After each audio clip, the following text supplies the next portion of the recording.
네, 여러분 안녕하세요. 자, 이 리플과 비트코인이 정말 미쳐 날뛰고 있는 상황에서 더욱더 기름을 부어줄 수 있는 건 지니어스 법안의 통과.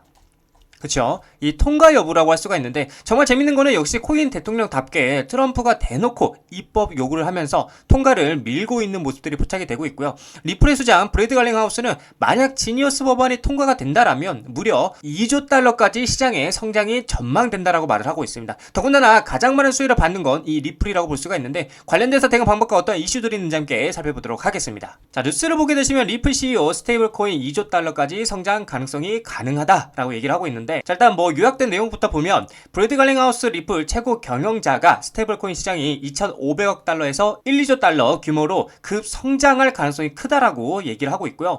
리플은 BNY 멜론을 자사 스테이블코인 RLUSD의 수탁사로 선정하면서 시장 확장을 본격화했다라고 얘기를 하고 있어요. 자, 내용을 보게 되면 이제 브래드 갈링하우스가 스테이블코인 시장이 향후 몇 년 내 1, 2조 달러 규모로 성장할 것이라는 전망을 내놓고 있는데, 현재 스테이블코인 산업의 시가총액은 약 2,500억 달러 수준이지만 갈링하우스 CEO는 CNBC 스쿼크박스에 출연해서 많은 사람들이 시장이 10배 이상 성장할 것이라 보고 있다라면서 폭발적 확대 가능성을 강조를 했다라는 거예요. 그리고 리플은 지난해 말 기업용 스테이블코인 RLUSD를 출시했으며, 최근에는 이제 BNY 멜론을 자산 수탁사로 선정해서 본격적인 시장 공략에 나섰다라고 얘기를 하고 있는 거죠. 그래서 갈링하우스 CEO는 리플은 기관 중심의 금융 배경과 규제 준수 역량을 갖춰서 스테이블코인 시장에서 경쟁력을 확보할 것이라고 얘기를 하고 있고, RLUSD는 출시 이후 시가총액이 5억 달러를 돌파하면서 빠르게 성장 중이다라고 얘기를 하고 있는 거죠. 자, 계속해서 헨리 안데르손 아폴로 캐피탈 최고 투자 책임자는 갈링하우스 CEO의 전망에 동의하면서 스테이블코인 시장이 1, 2조 달러 규모로 확대될 가능성이 높다고 평가를 했고요. 또한 미국에서 스테이블코인을 법정 화폐로 인정하는 지니어스 법안이 만약에 통과가 된다면 시장이 더욱 빠르게 성장할 것으로 예상이 된다고 얘기를 하고 있어요. 그래서 리플은 미국 내 은행 라이선스 취득과 연준 마스터 계정 신청을 추진하면서 기존의 금융과 탈중앙화 금융, 즉 디파이를 연결하는 교두보 역할을 강화하고 있고요. 그로 인해서 리플이 최근에 계속해서 큰 상승력을 보여주고 있는데, 자, 그래서 도대체 이 지니어스 법안이 뭐길래 미국 대통령과 브래드 갈링하우스가 목소리를 높이고 있는지 좀 설명을 드려보자면, 자, 뉴스를 보게 되시면 미 하원 자체 스테이블코인 법안 철회하고 상원의 지니어스 법안 표결 추진한다라고 얘기를 하고 있어요. 자, 이 지니어스 법안, 그쵸? 이거에 대해서 좀 여러분들에게 알기 쉽게 좀 설명을 드리려고 해요. 왜냐면 이제 코인을 이제 막 시작하시는 분들도 있고, 아니면은 이 지니어스 법안에 대해서 아직 잘 알지 못하시는 분들이 충분히 있을 수 있기 때문에, 이 지니어스 법안은 이제 미국 의회가 논의 중인 스테이블코인 규제 법안이다라고 보시면 되는데, 스테이블코인을 제도권, 그쵸?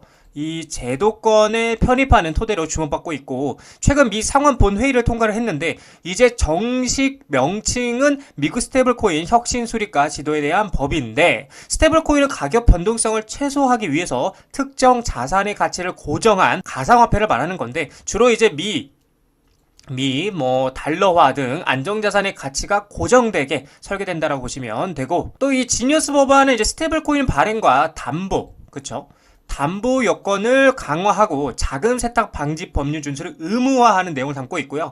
연방정부, 주정부 공동 감독, 감사 의무 등 소비자 보호 장치도 마련했다라고 보시면 되겠습니다. 또한 결제용 스테이블 코인을 정의하고요. 허가된 발행자의 결제 스테이블 코인을 일반 코인과 차별적으로 취급하고요. 허가된 결제용 스테이블 코인은 회계상 현금과 동일하게 취급하고 은행 간 결제를 허용한다라고 보시면 됩니다.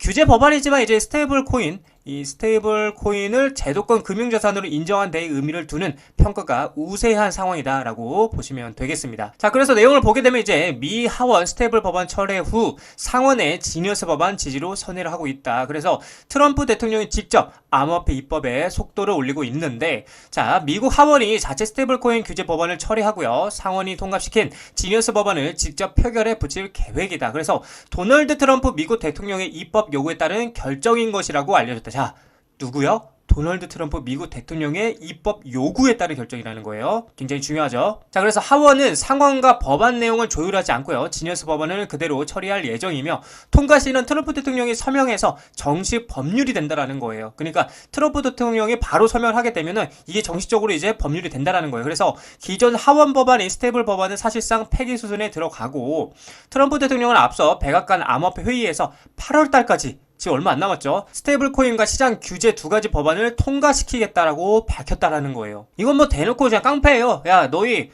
통과시켜 바로 트럼프 대통령이 대놓고 밀고 있다라는 거예요. 성격 알잖아요, 여러분들. 자, 그래서 만약에 이 지니어스 법안이 통과가 된다라면 가장 많이 수혜를 받는 건 바로 제가 계속 말씀드리죠. 리플이라는 거예요, 리플. 자, 그래서 왜 리플이 가장 많은 수혜를 받는지에 대해서 좀 여러분들에게 자세하게 설명을 드리자면, 이 지니어스 법안이 이제 통과되게 되면은 리플에게 가장 많은, 그쵸? 이 수혜가 될 것이라고 제가 말씀을 드렸었는데, 이 부분에 대해서 좀 더 심화적인 말씀 드려보자면, 이제 일단 미국 규제가 이제 명확하게 된다라는 것, 리플의 제도권, 그쵸? 이 제도권 편입이 가속화가 된다는 겁니다. 자, 그래서 현재 상황 같은 경우는 이제 미국은 여전히 가상자산 규제 불확실성이 매우 큰데, XRP 같은 경우는 특히 증권인가 아닌가를 두고 거의 뭐 한 4년에서 5년 정도죠. 법적 분쟁 중에 있는데, 이 때문에 미국 내 금융기관이나 뭐 결제 업체들은 XRP 사용을 주저하고 있다라는 거죠. 자, 근데 지니어스 법안이 통과가 된다라면 디지털 자산의 법적 정의를 어떻게 명확하게, 그쵸? 명확하게 설정이 되고 증권, 뭐 비증권, 상품 등을 구체적으로 구분할 가능성이 크다라는 거예요. 그래서 이제 이 리플, 그쵸? 이 리플 상품 또는 뭐 유틸리티 토큰으로 명시가 된다라면 법적 불확실성이 어떻게 된다? 해소가 된다라는 겁니다. 자, 이렇게 된다라면 XRP 입장에서는 뭐 미국 내에서 금융거래, 투자 자산으로 공식적 인정을 받을 수가 있고요. 기존의 은행, 뭐 핀테크 기업들이 XRP 기반 송금을 자유롭게 어떻게 한다? 활용이 가능하다. 활용이 가능하고 미국 내 사업 확장의 이제 장벽이 완전히 사라진다는 거죠. 그래서 SEC와의 XRP 관련 소송 자체가 이제는 무의미해질 가능성이 크고 가장 큰 리스크인 SEC와의 소송이 종료가 된다는 거예요. 그러면 당연히 법적 불확실성이 사라진다는 거겠죠. 그래서 미국 내 거래소 재상장 가능성이 커지고요. 장기 투자자와 기관 투자자들의 매수 심리가 어떻게 된다? 회복이 된다.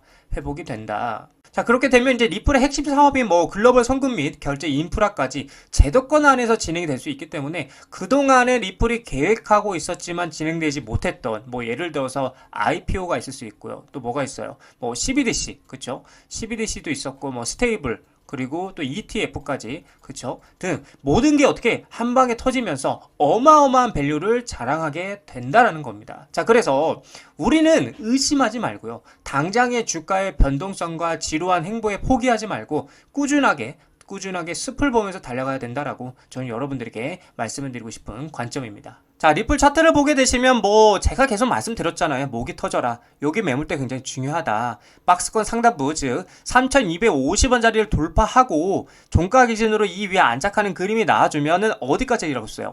그때부터는 상방 스탠스다. 즉 4,000원짜리까지는 열려 있다라고 말씀을 드렸습니다. 자, 근데 저도 솔직하게 말씀드려볼게요. 4,000원짜리까지 왔을 때 여기 매물대가 워낙 강한 자리이기 때문에 저항이 강한 자리겠죠. 저도 솔직히 4,000원짜리 때부터는 더 올라갈 겁니다 라고 말씀은 못 드릴 것 같아요. 제가 생각하는 관점은 이 4,000원짜리를 강하게 돌파할 수 있는 상승의 모멘텀은 일단 첫 번째로는 재판이 종료가 돼야 돼요. 재판이 깔끔하게 정리가 되고 그 다음에 두 번째는 ETF가 승인이 돼야 된다. 그렇게 되면은 이 4,000원짜리를 강하게 돌파하고 충분히 전고점 돌파도 저는 갈 수 있을 거라고 생각되는 관점입니다. 아무튼 이랬건 저랬건 지금부터는 저는 충분히 4,000원짜리까지 열려 있으니까 홀딩 하시기를 추천드린다라고 말씀을 드리고 싶은 관점입니다.